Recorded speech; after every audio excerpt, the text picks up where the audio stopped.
দ্রোণাচার্য থেকে পরামর্শ চাইতে গেলে তিনিও কিন্তু দুর্যোধনকে একই কথা বললেন, ভীষ্ম যা বলেছে তাকে।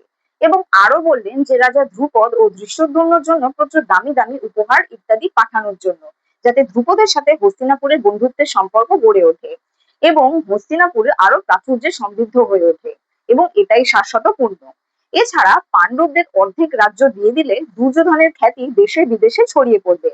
ফলে তিনি যে পুরোচনকে লাক্ষাগৃহের নির্দেশ দিয়েছিলেন সেটা মানুষ ভুলে যাবে এবং দুঃশাসন ও বিকর্ণ যেন তার অনুচরদের নিয়ে পাণ্ডবদের অভ্যর্থনা জানায় এবং দ্রৌপদীর জন্য বিভিন্ন দামি দামি অলংকার তৈরি করা হয়। দ্রোণের কথা শেষ হলে কর্ণ ধৃতরাষ্ট্রকে বললেন যে ভীষ্ম ও দ্রোণের থেকে এটাই আশা করা যায়, কারণ তারা ধৃতরাষ্ট্রের ধন সম্পদের ছায়ায় আছেন, তারা আসলে শত্রু।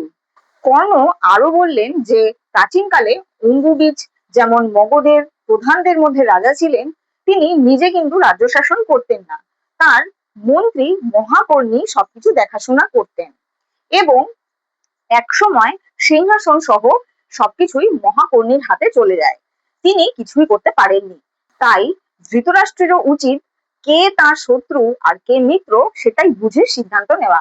কি করবে এবার ধৃতরাষ্ট্র? জানতে হলে অবশ্যই আমার সঙ্গে থাকতে হবে, কারণ আপনাদের সহযোগিতা আমার একান্ত কাম্য। লাইক, শেয়ার, কমেন্ট ও সাবস্ক্রাইব করতে ভুলবেন না। দেখা হবে পরের ভিডিওতে।